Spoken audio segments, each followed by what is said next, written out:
So I'm very pleased to have as our guest today Professor Jonathan White. He's the Deputy Head of the European Institute at the London School of Economics and Political Science, and as well as Professor of Politics.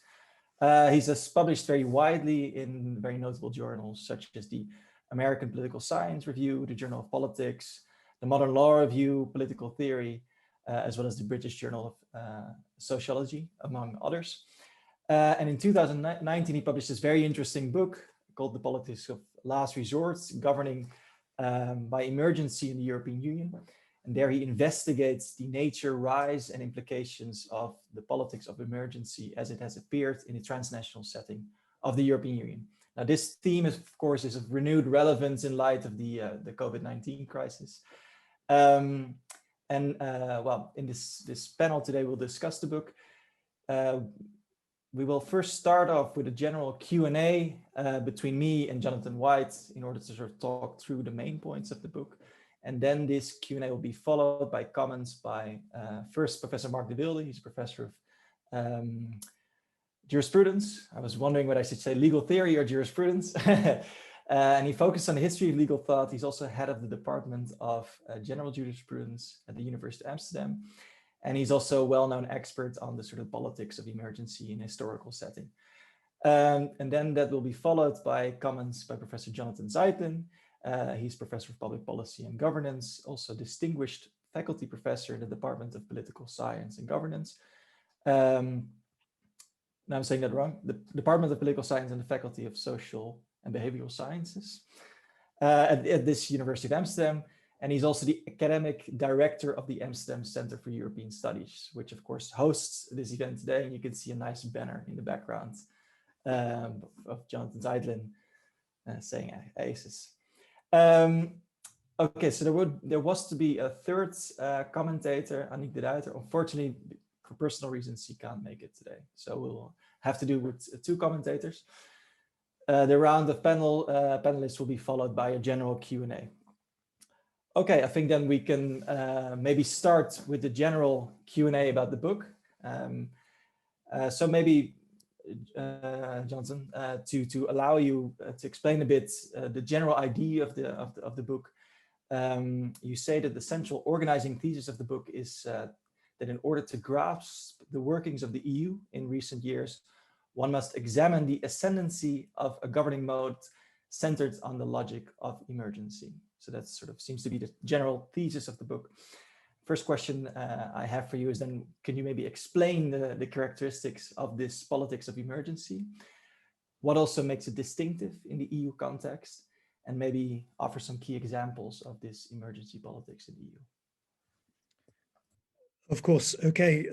Well, thanks for having me, Nick, and everyone else hosting the event. So yeah, let me say a few words about emergency politics generally, and then, as you suggest, what makes it specific perhaps in a transnational context and specifically in the European Union. So I guess the general formula of emergency politics, which is not specific to this contemporary context, would be pretty straightforward. It's going to be along the lines of exceptional times demand exceptional measures. And of course, historically, those exceptional times have often had something to do with war and conflict or civil war, but of course other kinds of crisis and economic crisis as well. And where the exceptional measures could be a range of things, depending on the constitutional setup of the polity in question, but sometimes a fairly regularized, codified set of governing mechanisms, perhaps classically involving a dictator, in other words, an individual who is in charge of doing what is necessary to maintain the integrity of the constitution, of the polity in question. But where, of course, in other contexts, those exceptional measures may be less regularized. They may be improvised on the spot, and of course, they may be accompanied by a whole range of substantive policies in addition to the particular mechanisms of rule involved. So we're talking about exceptional circumstances leading to exceptional measures. This at least is the formula. Clearly, there's plenty of scope for questioning what kind of circumstances justify this, if any. And then in institutional terms, often this involving a concentration of power, either in the hands of an individual. Again, we can talk more in due course about ancient Roman models of dictatorship, or in a more informal fashion, power concentrated in the executive, in often those at the top of institutions. Generally speaking, understood as temporary. In other words, I think it's part of the legitimizing appeal to this notion of exceptional measures and exceptional times is exactly the idea that what is done will be limited to a certain time horizon. And then clearly with a range of second order debates about, well, what does that mean? Does that mean you can't touch the constitution? Does not doing long-term changes mean not making constitutional changes? Does it mean doing only things that are reversible? And so on. So temporary in itself would be a concept in need of clarification, but I think this would be, generally speaking, pretty core to the idea of emergency politics and emergency rule. Now, as you said, this is a concept that when one transfers it to a transnational setting such as the European Union, it's going to perhaps involve a few conceptual adjustments, and it's also perhaps going to involve some slightly different things in a multi-level order, such as the European Union. When one is talking about exceptional measures and when one is talking about concentration of power in the executive, there's clearly many ways in which that can unfold. We've got supranational institutions in the European Union, and clearly one form of emergency politics is going to be perhaps to do with what gets done by those institutions in extreme circumstances. All the kind of debates that one might have about the mandates of technocratic institutions, the extent to which they adhere to them, and so on. But clearly, emergency politics in this context may not just be about the suspension of EU rules or works around them by supranational institutions. It may be something to do with governments working in concert with one another, a more kind of intergovernmental, multilateral form of emergency politics. And as we talk later on, we'll perhaps want to talk about the European Council and other contexts in which this unfolds, but where we're talking about a kind of collaborative form of exceptionalism rather than the exceptionalism of supranational institutions. And of course, finally, we might be talking about particular national governments derogating from EU norms, suspending the Schengen regime, for example. In other words, the unilateral suspension of something which is transnational by an agent which itself is not transnational.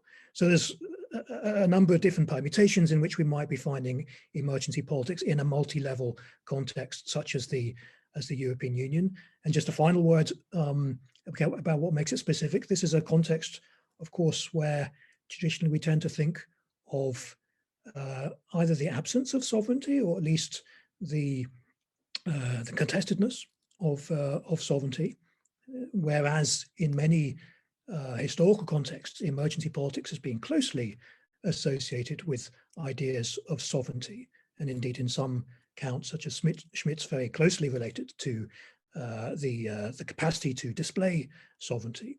I think in a context such as the EU, when the relevant powers may not necessarily have coercive power, or at least it may be a coercive power that doesn't take the form of the military or the police, then we're talking about something that correspondingly looks rather different and maybe more informal, may in a context such as the EU, which is less constitutionally codified, then that which gets suspended, that which is done exceptionally, may perhaps less be about law and constitutional law, and may often be about more informal norms that get suspended in these contexts. So much then for an overview of the concept. It's very, very concise overview indeed. Thanks very much. And maybe to connect to the last point you made. So one of the maybe counterintuitive observations a bit of the book, I found that in the EU, you sort of expect this politics of emergency maybe to play a lesser role because power is so dispersed over many institutions. There are very high consensus requirements to make decisions. Some people say the system is over-constitutionalized, so there's limited leeway for political institutions to take collective action. But still, you seem to argue that actually the EU has features that make it particularly vulnerable for this emergency politics to arise. And maybe could you explain that a bit more?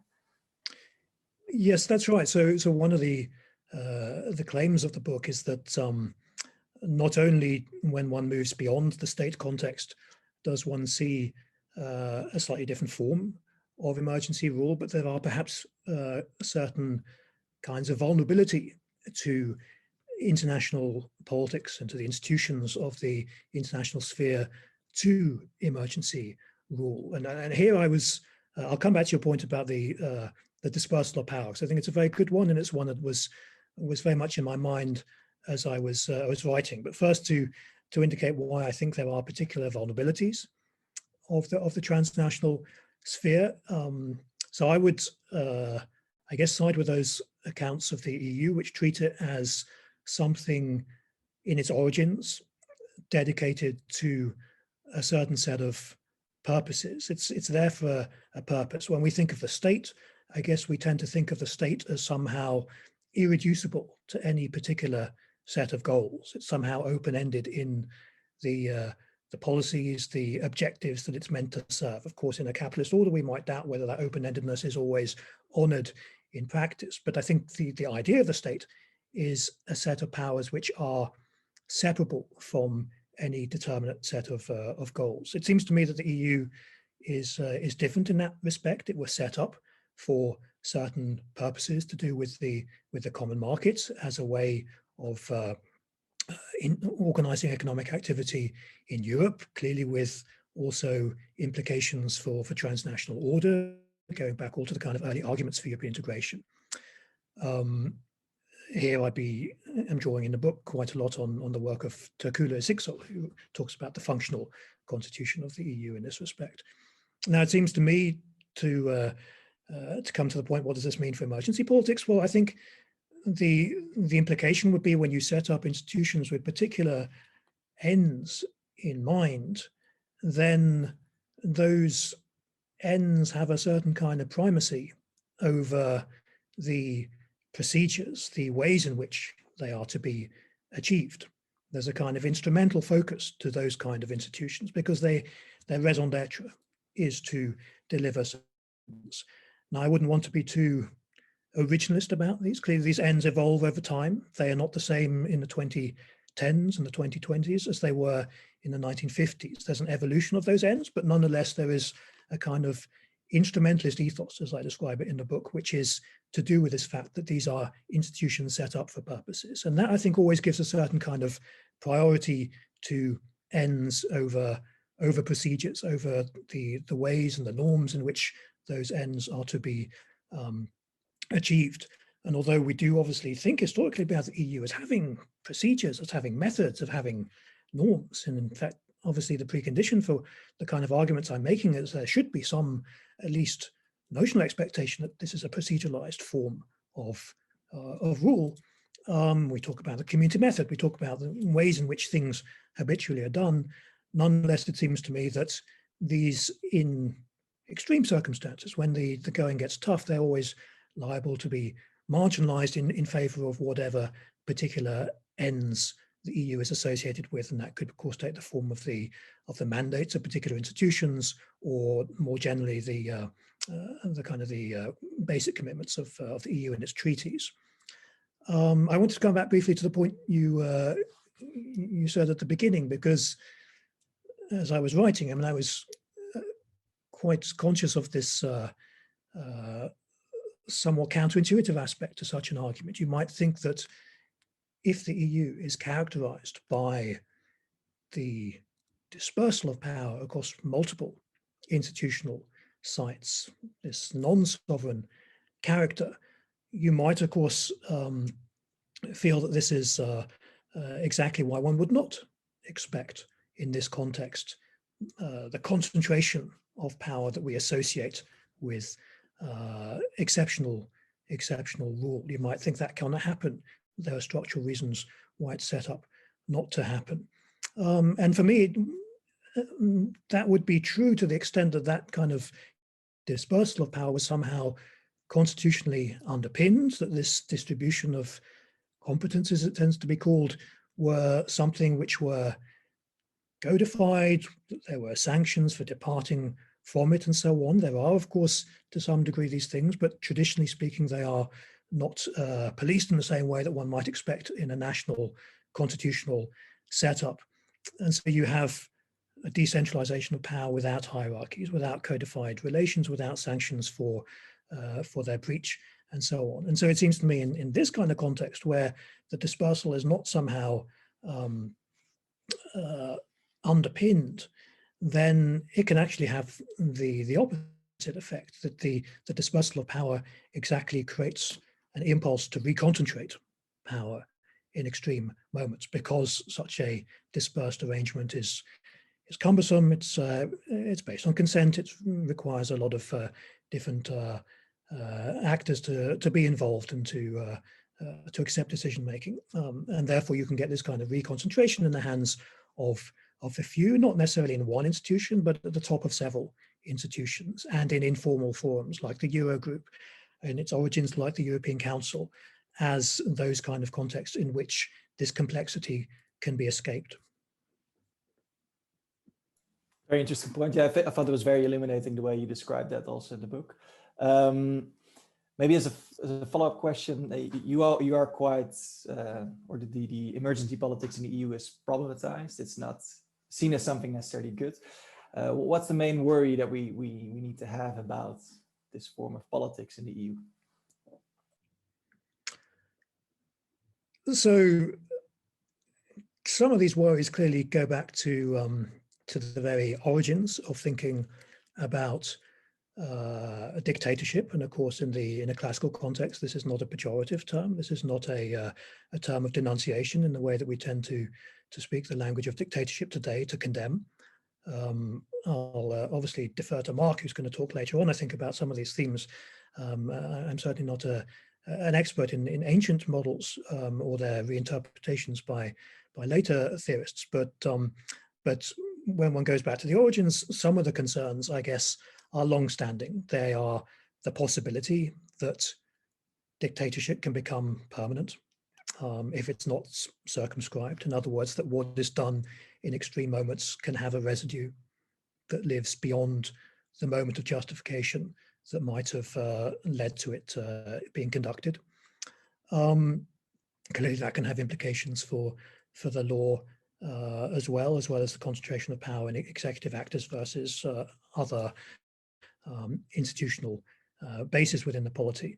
I think perhaps for me in the book, the angle that I was particularly interested in was more to do with democracy, which of course is perhaps not part of the ancient body of concerns about emergency rule. I don't suppose the concern about dictatorship was to do with its democratic implications. These are modern appropriations of emergency rule in the context of democratic expectations. And here I think emergency rule has raises particular challenges that are of the modern age.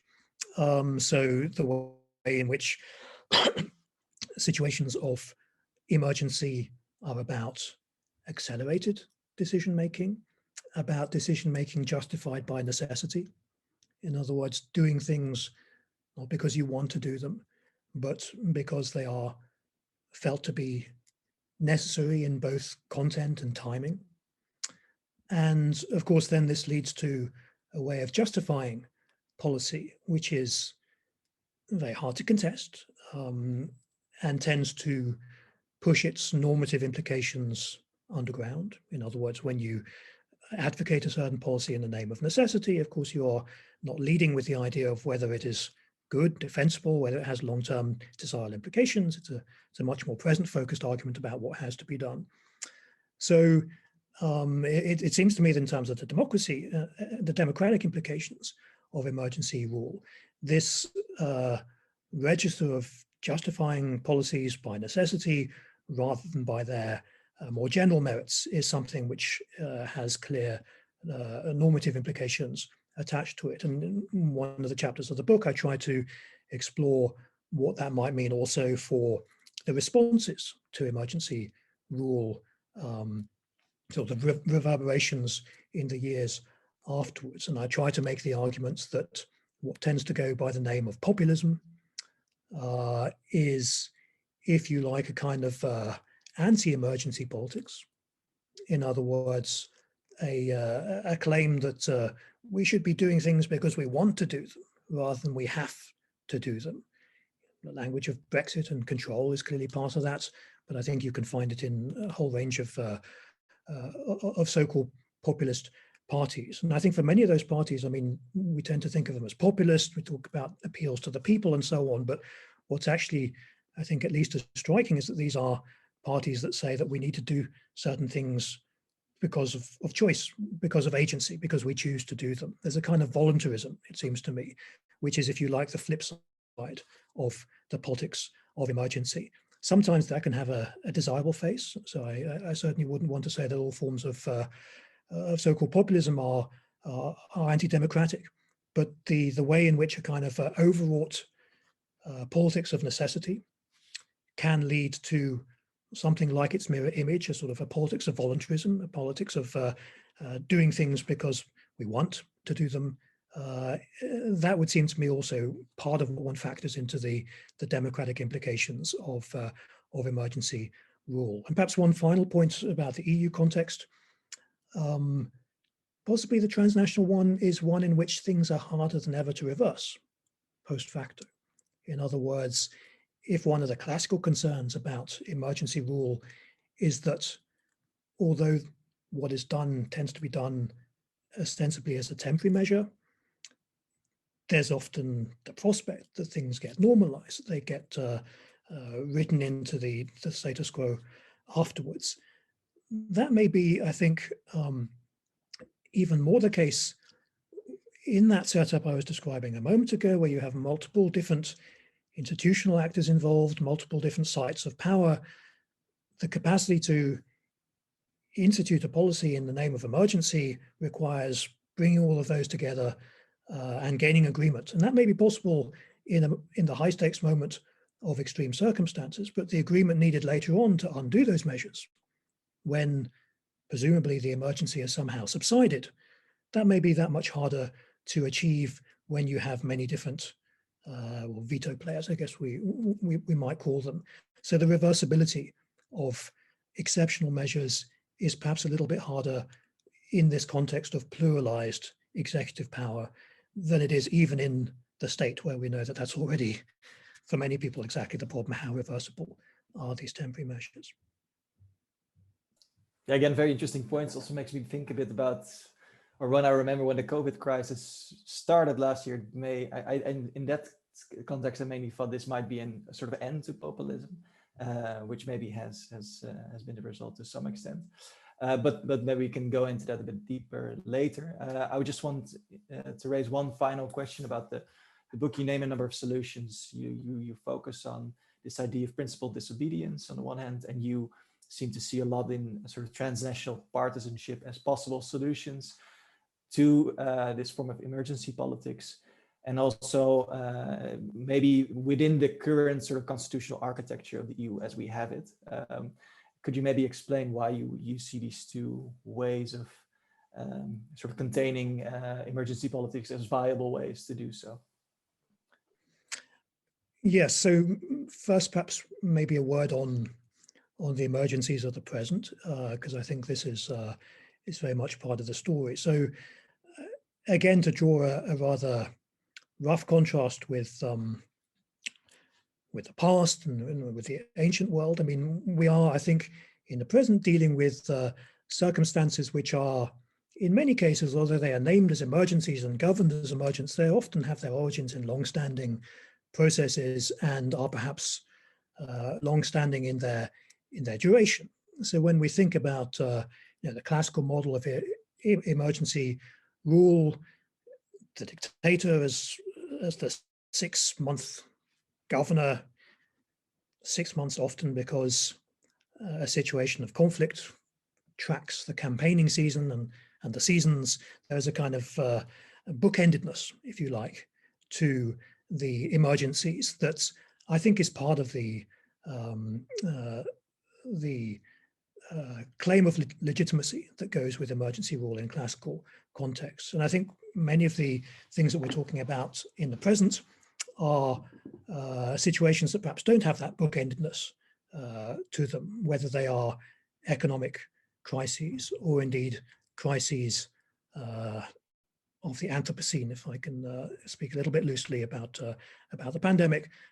These are things that have an open-ended quality to them, which I think is part of the reason to be concerned about them being governed as emergencies, but also I think has to shape how we think about other kinds of response to them and on alternatives to emergency rule. In terms of what can be done about it if it is a problem, and of course we must leave open the possibility that some will want to say there's no problem with emergency rule. This really is simply the necessary response to the challenging situations of the present. But if we entertain the possibility that this is something that is in need of some kind of treatment, well, clearly in many contexts, one reaches for legal, constitutional solutions, ways of regulating executive power, either so that it always stays within the bounds of a constitutional order, so a kind of a setup so that there is no suspension of norms or of law, or such that to the extent that there is, there's somehow regulated, that it's it doesn't have the potential for some of the undesirable effects of permanence of fundamental transfers of power and so on that cannot be reversed. In the book, I go less down that route, perhaps for reasons that we'll come back to in due course. But the focus on the book is rather on what you might call political political responses to emergency politics. In other words, not the effort to try and codify them out of existence, which well-tried method in the state context and potentially with some potential also in the under-constitutionalized context of the EU. But I rather talk about what you might call political responses to emergency rule. It seems to me that in the last instance, it's very difficult to find purely legal responses to this, and perhaps especially in a context such as the EU. So for me, the argument I make is rather that it's a combination of possibly institutional changes, whereby one has less of this kind of dispersal of power, and more regularization of power, an executive which is somehow more visible. Here, thinking in kind of Hamiltonian ways about one of the problems of executive power is precisely when it is hard to scrutinize, when it's hard to locate, and therefore efforts to somehow make executive power more visible, which is notoriously not the case in the EU, might be amongst the ways in which one could institutionally constrain it. But also, again, as another point of emphasis in the book, that this is ultimately about political mobilization, about partisanship. In other words, that a political restraint on emergency politics is about generating some kind of public vigilance and awareness amongst executive powers, not to overly engage in the politics of emergency. I'm not convinced that it's ever possible to exclude this way of doing politics, leaving aside the question of whether one should want to. But clearly what the aim of some kind of constraint is going to be is to prevent the premature move into emergency politics in context where it may be entirely unwarranted. And therefore, it seems to me political mobilizations through parties are one of the ways in which this can be done in a context such as the European Union. There's no doubt, of course, we're living in an age of party skepticism in the public, and indeed of parties themselves not being in the best health. So we're talking about a kind of rejuvenation of partisanship if one goes down this route, rather than parties as office seekers as they exist in certainly many of the existing executive institutions of Europe. But and to that extent, the flip side of that would be to say that the politics of emergency is somehow an effect, I think, of the problems of parties in the contemporary world, the ways in which leaders are perhaps less embedded in a collective association like the party, are more detached in an oligarchic model from collective restraints of this kind. So it's an argument that cannot claim necessarily a kind of descriptive correspondence to tendencies as they are across Europe at the moment, although I think we see flashes of these kind of critiques from dissident parties. But yeah, that's a route I go in a book, because it seems to me that, and as we may come back to, constitutional solutions to this problem are at least equally imperfect. Okay, thanks very much. I think we should move on to Mark's comments and then move on to Jonathan's. Okay, let me begin by complimenting you on the book, which I think is very insightful, thought-provoking, and also, of course, very timely in view of the COVID crisis. I want to ask several questions, and one of the questions relates to the last point you made, because you emphasized that in the book you focus on political constraints on emergency rule in the EU context rather than legal constraints. And more particularly, you believe that transnational political parties that participate in national elections are the most promising way for constraining executive emergency power. Now, if we look at past crises, political parties do not seem to have a particularly strong record when it comes to constraining executive exercises of emergency power. Instead, political parties tend to rally behind the flag and postpone criticism of emergency measures. Moreover, in times of crisis, electorates tend to vote for programs that emphasize national interests rather than European interests. And I think the most recent Dutch elections may be a case in point, where Volt, the transnational European party, obtained 3 seats in parliament in the context of crisis, and the populist right, anti-European populist right, 25 seats. So much more successful. So my question here is, aren't you too optimistic about the prospect of transnational European parties constraining emergency power in the EU context? Thank you. So I guess maybe a first thing to do would be to make a distinction between what parties can do, if you like, in the heat of the moment, and what they can do in anticipation, if you like, of the next crisis, of the next emergency. And so in the heat of the moment, one would be, I guess the question would be, to what extent do the parties tend to simply toe the line? Do they tend to collapse dissent and let executive power get on with it? And I think you're quite right. That is, from 1914 onwards, that is kind of the story of leftist partisanship, and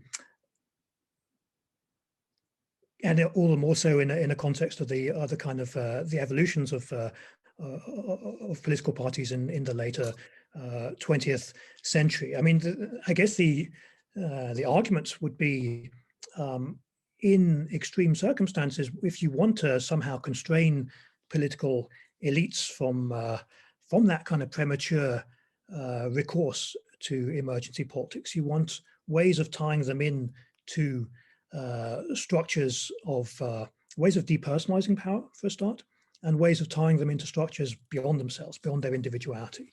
And the party, especially as an association of ideas or some kind of collective of principles, is one of those, I think, resources that enables that, especially parties where we're talking about more intra-party deliberation, intra-party participation than they tend to be conventionally configured to allow. But of course, even parties that are unable to mobilize some kind of opposition in the moment of extreme circumstances, I guess one might hope that they cultivate a wider political culture, if you like, of critique, which can be enacted more broadly, even should those institutions themselves cease to oppose, as one might want them to do. So, you know, a more critical public, one that somehow is more attuned to the excesses of emergency rule as it has been conducted in the past, bringing historical awareness to into conjunction with present day circumstances. This, I guess, would be what you could expect from partisanship as something in anticipation of future emergencies, rather than in the heat of the moment of a particular crisis itself.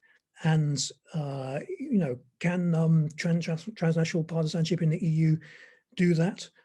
I mean, maybe later on in this discussion we'll want to talk about whether there were any traces to something like Syriza's opposition in 2015 to the politics of the European Council and of the Troika, which of course was a critique, often exactly as a critique of Caesareanism, a critique of emergency rule.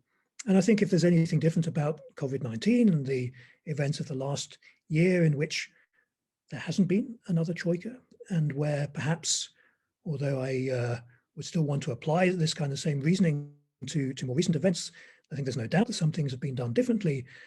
Possibly we might want to connect exactly some of those differences to the legacy of the critical partisanship of movements like Syriza. It's very easy to tell a story of defeat for what happened in the spring of 2015, and you know, I'd largely go along with that. But nonetheless, you might say there's a residue, there is a wariness which is cultivated through the critique of emergency rule that maybe makes next time around established executive powers not quite as willing to go down that route, more concerned that there might be trouble ahead should they do so.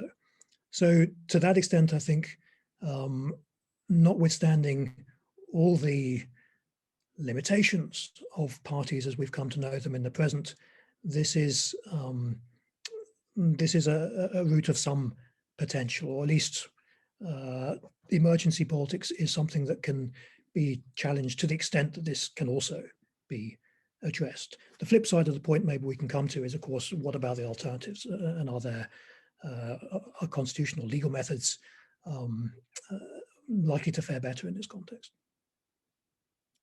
Yeah, maybe about that last point, because of course an important difference between emergency rule in the EU and in domestic contexts is that in domestic contexts there are constitutional provisions regulating the state of emergency, while such constitutional provisions are lacking in the EU context. And you are basically skeptical about constitutionalizing an EU state of emergency. And you prefer to focus less on matters of constitutional redesign and more on political mobilization within existing structures. And in this context, you also point out that you need transnational political parties basically to pressure for changing existing structures and to pressure for constitutional redesign. But that also leads to a dilemma, because isn't constitutional reform a necessary requirement for the emergence of strong transnational parties? You seem to suggest that yourself, where you've described, for instance, where you suggest that well, basically institutional innovations may strengthen the capacity of transnational European parties, for instance, by linking the composition of the European Commission to the outcome of European parliamentary elections, in combination, for instance, by giving the Commission more competences, more power. So do isn't, to put the question briefly, is some constitutional reorganization not a necessary requirement for the success of transnational European parties and their effectiveness in constraining executive emergency rule? That is the question, basically. Thank you. I mean, I guess what so often defeats a kind of constitutional model of reform is the fact that those that would have to approve those changes are also those that have least reason to do so, have the reason to block the constraints that might come with it. So, you know, preemptive regulation would be, I think, a standard way of thinking about how to constrain exceptional forms of rule in a state context. But in the context of the EU, I mean, to bring in those kind of preemptive forms of regulation is likely to require the assent of those that have reason, at least on existing actions, not to want to do so, want to retain a certain free hand. Institutions like the European Council, to me seem exactly the legacy of the desire to loosen the constraints of the community method and other procedures associated with the EU, and to create forms in which less codification is present, and therefore there is more scope for discretion to be exercised. So one reason I was looking at these more political responses to emergency rule is to avoid setting up the solution as the kind of constitutional overhaul that is likely to be not led by those who in the institutional setup of the EU would have to approve it. And of course, you know, these kind of things, generally speaking, one would think of them as exercises of constituent power. You'd want these kind of constitutional changes to be a process of campaigning that is bottom up in some fashion. I mean, the constitutions of states, and there's clearly always at least two stories to tell about their origins, but the origin that one tends to want to tell is a story of constraints imposed on power in some type of bottom-up movement, that can be read as an exercise of constituent power rather than simply existing institutions reconfiguring the relations of power amongst themselves. And that type of exercise is not an easy one to get off the ground in the EU. And you know, we see at the moment with the conference on the future of Europe just how these types of nascent projects are easily domesticated from above, can be set within constraints of existing power that limits the capacity to make the kind of changes that one might think would be the condition of a genuinely regularized form of emergency government.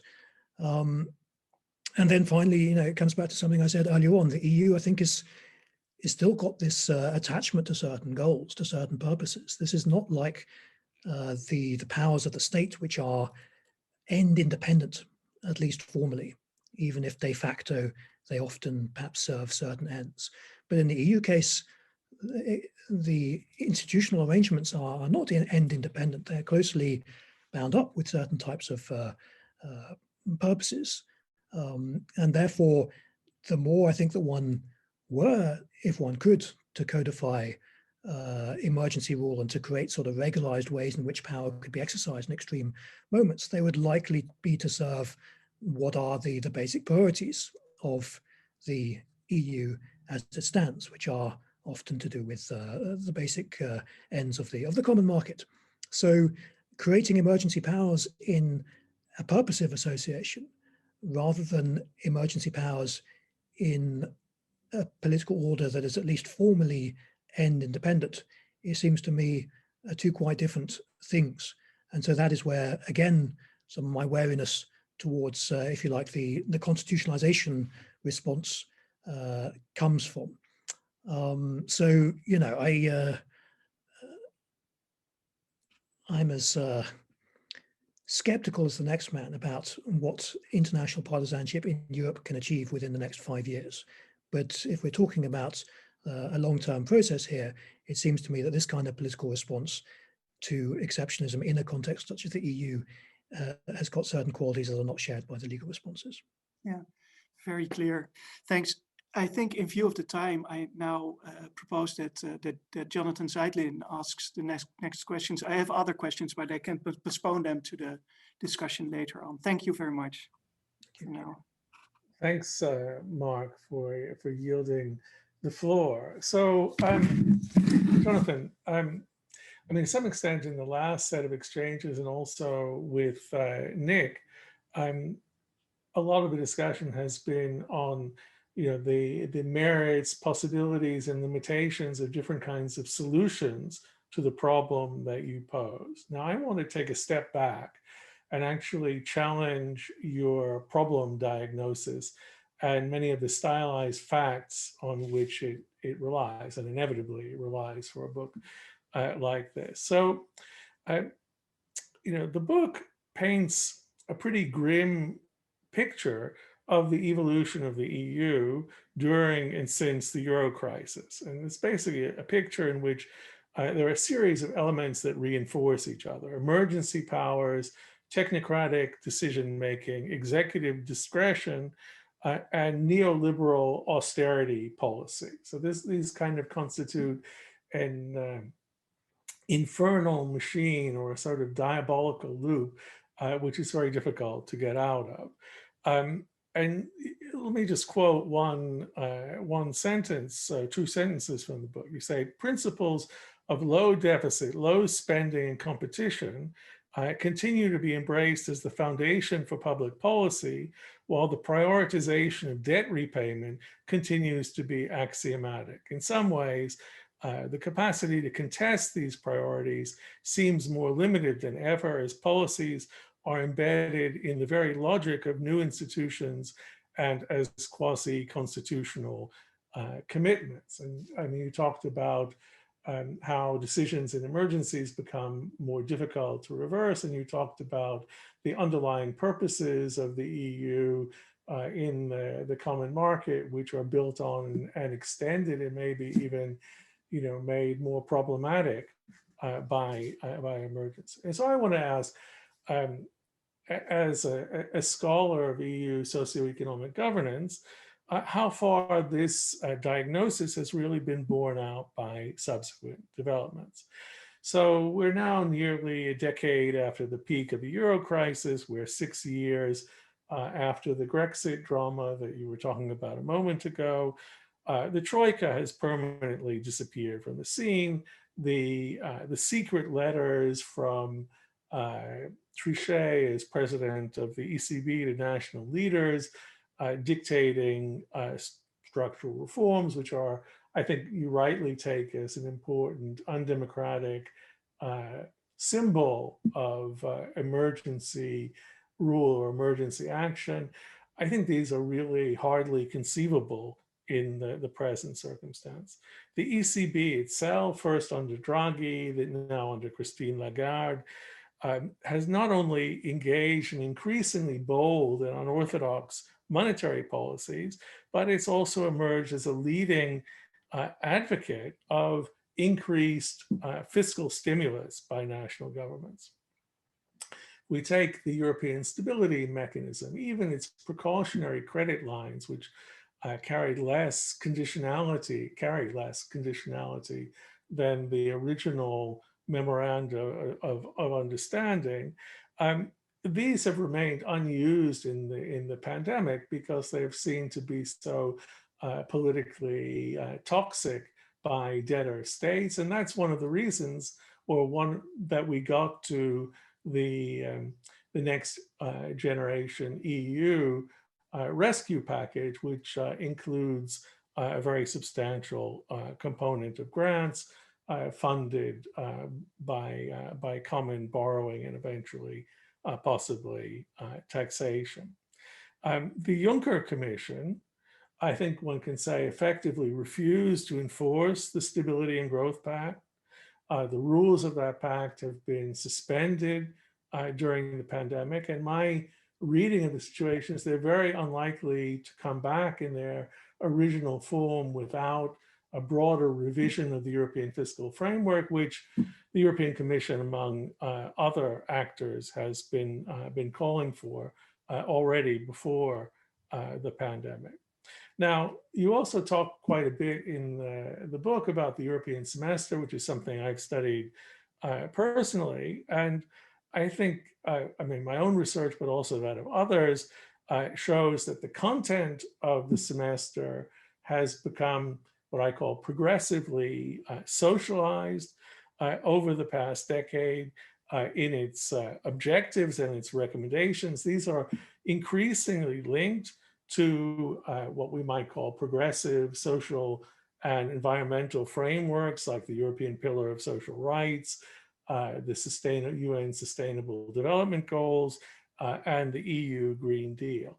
And then if we look at its procedures and how it operates, the European semester has become less prescriptive, more interactive with national actors, with civil society actors in its decision-making procedures. And at least before the pandemic, the most vocal criticisms, for example, from Brussels think tanks, but also from hawkish creditor member states, were that the country-specific recommendations were limited in their implementation rather than that they were too intrusive on national democracy in the name of budgetary austerity, budgetary austerity and fiscal orthodoxy. So, I mean, I'm kind of sketching an alternative picture here. And I just want to ask you, how far can the evolution of EU socio-economic governance under the Juncker Commission and now under the von der Leyen commissions really be said to support the diagnosis of the book, both before and during the pandemic? I mean, is the infernal machine really working as you described it in the book? I'll let you now respond. Thank you. I mean, it seems to me there are maybe two dimensions to this. If the question roughly is, have we gone beyond the Euro crisis story, and perhaps even have reason to reevaluate the Euro crisis story, I guess that's going to be partly a question of modes of decision making. In other words, how do decisions get made? And it's going to be partly something to do with the policy commitments that are at stake. In other words, what ends do they ultimately serve? So maybe I'll say something about each of that. In terms of the modes of decision making, have we seen something that fundamentally departs from the formats that I describe in the book for the 2010s? I mean, I think the biggest difference that you're, I think, quite right to underline is the absence of the troika in the activities of the last 18 months. And I feel that quite keenly, having put an image of Kandinsky's troika on the cover of the book. The troika is emblematic in the book and its argument, and clearly that is something which is a little bit different in the story of the last year. And you might say there is more reliance on the Commission and the formal institutions of the EU than there was 5-6 years before the height of the Eurozone crisis. It seems to me, nonetheless, there are ways in which one sees continuities at play in the modes of decision making. So partly in terms of supranational emergency politics, also in terms of intergovernmental, multilateral forms of politics, to pick up that distinction from early on. I mean, secret letters, perhaps not, although I guess secret are secrets, and possibly we wouldn't know about the secret things to the extent that they remain secret at the present. But I perhaps share your analysis that some of those forms of informality are perhaps not at play at the present. But other forms of informality, it seemed to me, and kind of departures from, if you like, the way in which the EU institutions are expected to function were fully on display in the course of events in the last year. If you look at the Eurogroup and its role in decision making in March and April, and I think in a lot of the drawing up of the early ideas around the recovery fund it seems to me the Eurogroup and its discussions were quite central in that process, leading to ultimately the Council decisions later in the spring. And to the extent that the Eurogroup is still a quasi-institution, something which is not codified, not featuring in the same fashion in the treaties as the other institutions of the EU, then we might say this is the use of a decision-making format that is exactly about avoiding the procedural constraints associated with the design of the EU institutions and the methods of how the EU is supposed to work on paper. So that, it seems to me, is a continuity, even if it's not in the form of the Troika, even if the ESM is somehow a kind of a dormant body, and dormancy, of course, itself retains the possibility of reactivation. Even if these are things which are different from the story of the Eurozone crisis, it seems to me that a reliance on, if you like, kind of off-piste forms of decision-making for the reason that they offer a freer hand in high-stakes moments, this is something that has not entirely departed. And of course, there's all the forms of unilateral exceptionism, in other words, of states derogating from EU norms, whether it's to do with suspending Schengen, for example, which I think are very much to the fore in the last year, just as they were in 2015 in the context of migration. So a dynamic where executive agents within the European Union suspend or work around norms of how the EU is supposed to function, I think retains its visibility even in the present period. And of course, I think it's also a story of how institutions work within themselves. In other words, it's about concentration of power within institutions, not just on institutions. And if one reads at least the accounts of journalists of how the von der Leyen Commission has operated, then it's often, I think, emphasized that this is there is concentration of power at the apex, that this is rule with a close circle of confidence rather than with a larger body of councillors and commissioners. Just as the story of Draghi and the ECB, I think the critiques from within were often that this was a kind of kitchen cabinet, a sort of concentration of power at the apex of an institution. So it seems to me that if we're talking about modes of decision making, while I do accept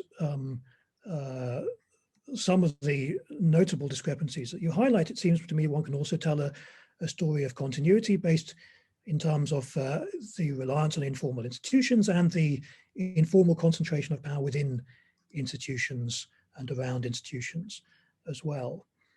And then in terms of policy commitments, in other words, the extent to which the story of the last year, or indeed of the last 5 years on reflection, somehow doesn't bear out the emphasis on neoliberalism that I gave it on the book. I mean, the first thing to say, I guess, would be I didn't want the book to be read as linking emergency politics entirely to neoliberalism. It seems to me this is a mode of doing politics that's irreducible to one ideological influence. Of course, the Naomi Klein style reasoning would be to say this is highly linked to a certain type of ideological context, that there is a shock doctrine which tends towards the use of extra democratic, anti-democratic forms of decision making in order to push through a certain type of ideological program.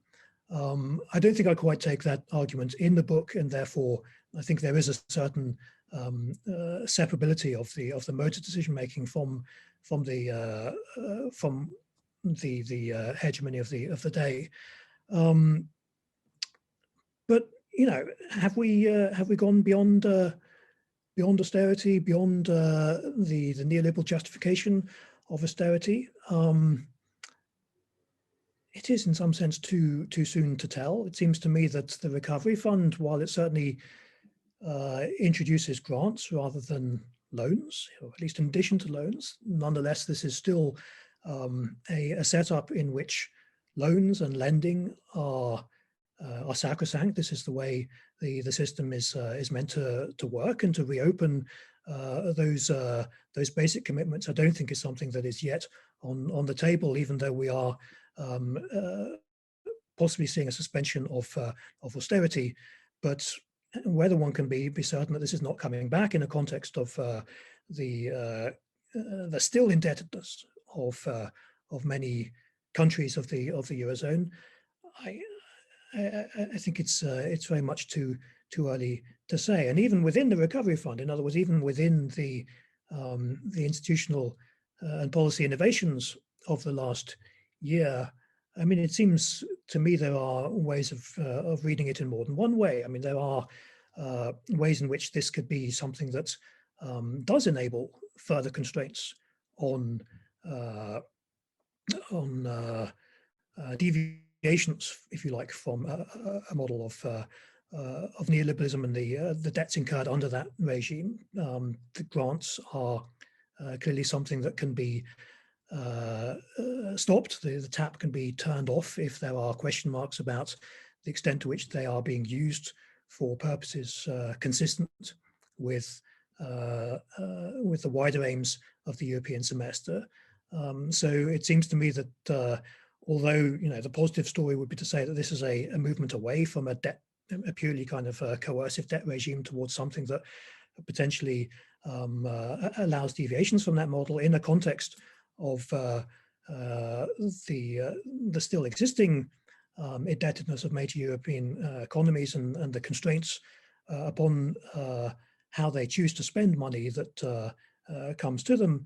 It seems to me that it really is quite early to say the extent to which we have left those policy commitments entirely behind. And of course, the recovery fund itself is meant to be temporary. So yeah, I mean, I fully accept your counter story, and time may well prove it to be correct. But I do think there is a material for a story of continuity with what I'm talking about in the mid-2010s. Yeah, thanks for the very full response to my questions and comments. If we had more time, I would want to draw a distinction between, I mean, you sort of cut directly to the current crisis and ask how much is it similar in its procedures and its goals to the Euro crisis. I would also want to discuss what happened in the intervening period and how European institutions moved away from some of the immediate procedures and commitments adopted during the Euro crisis. But let's stick just for the moment before we open up to the more general, the broader audience with the discussion of the current situation. And here I just want to ask whether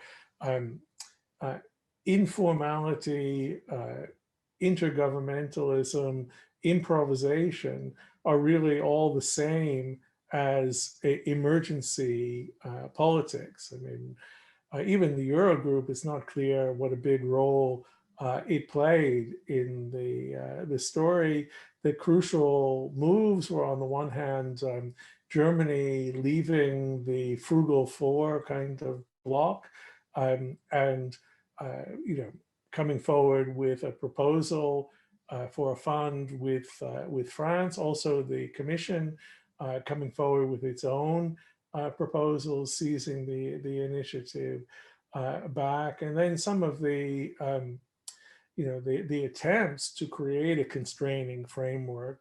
Those really seem to have been coming, if anything, from not only some national leaders, but national parliaments. I mean, here in the Netherlands, we know that it's the Dutch parliament that's played a big role, probably not very successfully, in trying to create a kind of emergency brake, a constraining framework for what countries like Italy and others can do with their recovery funds. So I guess I would emphasize there, the national dimension rather than so much the European supranational dimension. And then I wonder whether to talk about... Maybe, Jonathan, could I pause you there, and could we maybe move on to the plenary discussion to invite some Okay. questions from the Just one Very last short? point, Yeah. and then, yeah, which is it really equivalent to talk about the ways in which